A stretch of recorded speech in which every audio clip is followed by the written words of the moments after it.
มันหันลุกขึ้นมาแล้วผมหูโตเลยนะเห็นว่าถามว่ามึงไปใช้มึงขี่ป่าวบ่ได้ขี่นะมีคนจูงแขนไปจับแขนกลับคืนมามันบุหูโตเอาเราตอนบุหูโตนั่นแต่ว่าข้างในเนี่ยรู้สึกยังบ่ในข้างในเนี่ยรู้สึกยังบ่ว่าหูว่าจังได๋ว่าสิลงแต่วางน้ำมันพอดีแนวหลายก็ยางลงน้ำให้แหละแล้วพอดีผู้มากายบ่ได้แล้วเอาไปยิงหู้เรื่องราวยิงขนหัวลุก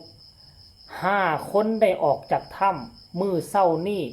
ได้ไปเซอร์ไพรส์ทีมงานกู้ภัยและไปเล่าความจริงสิ่งเล่นลับที่มันเกิดขึ้นอยู่ในถ้ำคนหนึ่งเกือบเอาตัวบ่รอดเกือบเป็นตัวตุยตัวแทนอยู่ในหั่นสบายดี FC แฟนคลับมาพบมาพ่อกันช่วงดึกๆดื่นๆก็แล้วกันยังบ่หมดทานผู้ชมเรื่องเราเหตุการณ์ที่มันเกิดขึ้นอยู่ในถ้ำเมืองล่องแจ้งเนี่ยนะมีมาติ๊กโดยเฉพาะ5 คนที่แข็งแรงออกจากถ้ำแล้วก็พากันมาเยี่ยมยามถามข่าวมาโอ้มาล้มสารทุกข์สุขดิบมาเป็นกำลังใจให้กับทีมงานกู้ภัยอยู่ในถ้ำก็ได้ถามกันว่าอยู่ในให้มันเกิดเหตุการณ์อย่างขึ้นมี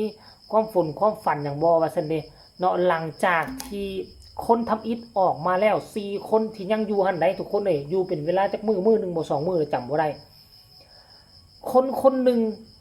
ที่ใส่เสื้อทีดำคันเฮาอยู่จากหน้าจอเฮาแนมไปเบิ่งขวามือเพิ่นบอกว่าเพิ่นละเมอเนาะทั้งหมู่เพิ่นก็ว่าละเมอหลายรอบเลยแหละละเมอหลายรอบสิปองแต่ลงไปน้ำคันลงไปน้ำหั่นยามใดแล้วแม่นดับยามนั้นพยายามไปแบบละเมอบ่ฮู้สึกโตไปนะเราว่าเราฮู้สึกโตแต่เราคุมตัวเองบ่ได้เนาะมันคล้ายๆคือกับมีบางสิ่งบางอย่างมาจูงแขนไปดึงแขนเราไปลงใส่น้ำหั่นว่าซั่นเด้หมู่ครูก็พยายามดึงแขน 2-3 รอบพุ่นน่ะจึงรอดและหลังจากนั้นก็เป็นตื่มเป็นเล่าว่าน่ะเรามาเห็นพ่อเราผู้ที่จากไปแล้วความจริงพ่อเราบ่อยู่ในโลกนี้แล้วจากไปแล้วหมู่ครูฝันเห็นพ่อแล้วบ่แม่นฝันได้พ่อมาแท้ๆเลยบ่แม่นความฝันตาก็มืนอยู่พ่อมันลัดหน้าเลยกำลังย่างสิลงน้ำพ่อก็มันย่างขวางหน้าไว้เปลี่ยนทางใหม่สิลงน้ำพ่อก็มาขวางหน้าไว้ว่าซั่นนี่พ่อห้ามว่าอย่าลงไปน้ำเด็ดขาดว่าสิคันเจ้าลงไปน้ำผีมันสิเอาเจ้าแนวนี้แนวนั้นแหละโอ้โหคนหัวลุกเลยทุกคนรายละเอียดให้ไปฟังจากปากข้าเจ้าเล่านี่โดยอาจารย์ติ้งลี่เป็นผู้สัมภาษณ์ไปส้มพร้อมๆกันเลยโอ้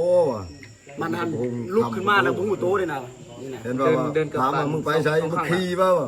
บ่ได้ขี่นะมีคนจูงแขนไปจับแขนกลับคืนมามันบุหูโตเอาเราตอนบุหูโตนั่นแต่ว่าข้างในเนี่ยรู้สึกยังบ่ในข้างในเนี่ยรู้สึกยังบ่ว่าหูว่าจังได๋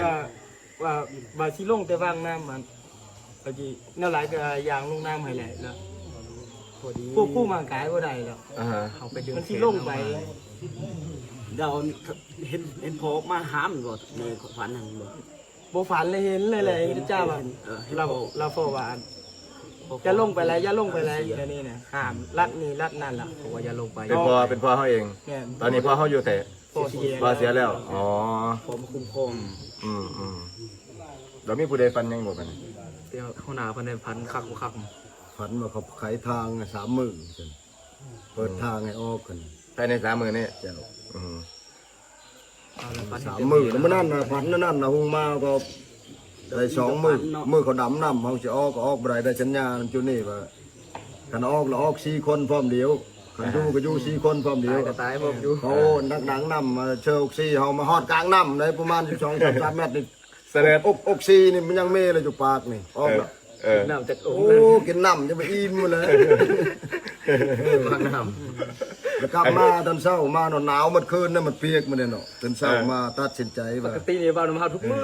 มื้อนั้นมาเลยบ่เว้าน้ำเลยเด้มื้อนั้นกลับออกมาเซาเลยใส่ออกซิบ่ได้เลยเด้ดีใจบ่เป็นเอาไปใส่น้ำตาตกทุกคนเลยนั่นว่าเขาตัดสินใจตอนเช้ามานั่นว่ามันน้องเอ้ยมันนี่ตัดสินใจแล้วเขาจะไปกวนสอบทางออก เราเลยจับเล็กแฉลงกันแย่ๆดำน้ำไปแย่ๆดำน้ำออกเลยนะออก เห็น มา เสือกเห็นเสือกมัน เห็นอยู่แต่ว่ามาฮอดนอกไปบอลกระปมไดเนี่ยไดจูบก้นเนี่ยประตูพญานาคข้ามก้นเลย ที่ไหนพญานาค ที่นั่นพญานาคเลยเนาะโอ้โหว่าข้าเจ้าปมไดใช่เนาะ คือเราไม่ใช่นะ จูบก้นเลยโอ้ตื่นมันแห้งว่ะเราไต่ไฟกันเราครัวไปครัวมาแล้วเจอสายเชือกกันสัญญาณเขา3 บาทเขานัดหมายแล้วเขาฮอดฟังนี่แหละบอลกระปุ่มไดละเขาจะสัญญาณเขา3 เถื่อ จะดึงเชือก ดึงเชือก3 เถื่อแล้วมัน มาได้ มารถเขาเว้า ส่วนของเขาเนี่ยอันไฟฉายมันมืด เขาเราขึ้นไปเนาะคิดจะจวบไอ้น้องมากูไฟเลยสิเขาไปช่วยเหลืออยู่ในเนาะแต่ว่าถึงเวลาเขาพักผ่อนเนี่ยเนาะแล้วก็โทษกับเจ้าอะไรแล้วนะมันเมื่อยนะเขาละออกมาฮอดพี่ไหนฮอด3 แยกออกนี่นำลงพี่แบบเห็นทุกคนน่ะกลับคืนมาหาไอ้น้องอีก ยังความมูอยู่ ไม่ได้ไอ้น้องกันดำน้ำออกมา คันผมลงไปนั่นสิพ่อซุ้มเจ้าเลยเพราะว่านี่ตอน บุเรกำลังแต่งตัวที่ลงไป แต่เด็กครับ มันออกมาเลยเจอเลยเถอะเข้ามา เพราะตอนนั้นแบ่งงานกัน2 ส่วนเขาลงไปเปิดน้ำข้างล่างนะไปเปิดน้ำปลายทางนะบางทีแถวๆ2 คนอยู่คาดว่านะแล้วก็ทางนี้กำลังเตรียมชุดลงไปเฮ็ดงานไปคู่กันเฮ็ดเวียกไปคู่กันข้าวหนึ่งกับมวยเจ้าก็ขึ้นมาถ้าล่วงน้ำข้างล่างน้ำพุ่งออกไปเลยมันเป็นตาน้ำออกทางคน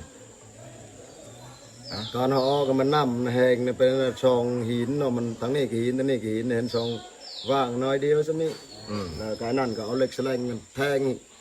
บอลเวลาบอลเฮาย่านมันต่ำหินนั่นน่ะบอกเฮานั่นบ่ได้เคยดำน้ำเลยถามก็เจ้ารถอยู่บ้านบ่มักไปซอกปูซอกปลาดิมีแต่ซอกทั้งหม ได้ ด ไงได้ไงนาขึ้นมายันนาขึ้นมาใส่ แล้วมันดำแล้วมันเอาเหล็กแฉลงนี่กะว่ามันหัวเฮาบ่โดนหินเอานี่เอาขึ้นก่อนแย่ขึ้นมาโอ้บ่มีหินเฮาจะขึ้นมา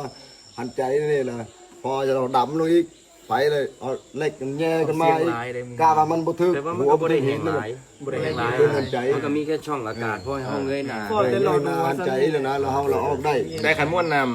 ำมันเต็มพื้นที่มองที่อยู่นั้นก็ถือว่ามันลงในระดับหนึ่งเลยนะเพราะว่าคันเบิ่งแบบภาพรวมๆแบบห้องที่มันเก็บน้ำได้หลายนะก็ลงหลายๆแต่มัน สิ่งลี้ลับบ่เชื่อก็อย่าลบหลู่ถ้าคิดอีกแนวหนึงก็คือว่าเขาเจ้าอิดเมื่อยหิวข้าวขาดข้าวขาดน้ำหลายมื้อหลายวันอาจสมองอาจจะเบลอไปก็มีเนาะทานผู้ชม FC แฟนคลับแต่ว่ามันก็บ่เป็นผู้เดียวมันเป็นหลายคนได้สำหรับค่อยเชื่อบ่เชื่อแน่นอนค่อยเชื่อว่ามันเป็นแบบนั้นเพราะค่อยตอนยังน้อยๆค่อยเคยเป็นได้ตอนนั้นอายุค่อยประมาณ 5-6 ปีน่ะบ้านนอกนี่เฮือนยกพื้นขึ้นสูงมีขั้นใดประมาณ10 กว่าขั้นนอนอยู่ทางเทิงเฮือนทุกๆวันศีล15 ค่ำค่อยจะละเมอออกจากบ่อนนอนย่างออกจากบ่อนนอนแล้วก็มาซอกเอามือลูบๆคำๆสัมผัสตามฝาเฮือนซอกหาประตูออกซอกหาประตูแล้วก็ดึงไล่ประตูออก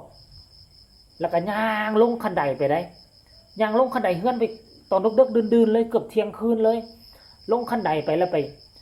ปวนอยู่กล้องตารางเฮือนแหละเอามือจับเสานั่นงมเสาเฮือนเสานี่ไปยังโชคดีที่ซุ่มค่อยอยู่ไทยบ้านเป็นเสื้อว่าอยู่เฮือนตนเองมีผีเฮือนเด้ผีปูผีญาอยู่ในเฮือนเด้ยังใครมาผีเฮือนคุ้มครองบ่ให้ออกจากเขตอาณาเขตของเฮือนคันวิทย์เขตของเฮือนไปยันย่างไปใส่บ่ฮู้จักเลยไปตกใส่น้ำทรงน้ำสร้างตกลงน้ำแม่ใหญ่แสดงว่าค่อยก็บ่มีชีวิตเลยค่อยเป็นแล้วนี่หลายครั้งในตอนยังน้อยๆน่ะพ่อแม่ค่อยเล่าสู่ฟังเป็นแบบสั้นทันผู้ชมจนอายุผ่านมาอีกประมาณ 2-3 ปีใหญ่ขึ้นแล้วจึงบ่เป็นเขาว่าผีที่มาเอาเนาะแต่สำหรับเรื่องราวที่มันเกิดอยู่ในถ้ำพวกเจ้าก็สิได้ฟังแต่ต้นจนจบแล้วแหละว่าเขาเจ้าออกจากถ้ำแล้วแหละเขาเจ้าเฮ็ดแนวใดใครเป็นผู้มาก่อนก็ได้ฟังรายละเอียดหลายคนก็คงจะไขข้อสงสัยไขข้อข้องใจบ่หลายก็น้อยเราท่านผู้ชมโอ้ยเว้ามาแล้วขนหัวลุกเอ้าฝากทุกคนกดไลค์กดแชร์อาจจะเป็นคลิปสุดท้ายของมื้อนี้ให้ทุกคนนอนรับฝันดีคันท่าว่ามีข่าวดีจากทีมงานกู้ภัยที่เข้าไปในถ้ำก็สิมาเล่าสู่ฟังอีกครั้งหนึ่งสำหรับคลิปนี้ลาทานผู้ชมไปก่อนสบายดี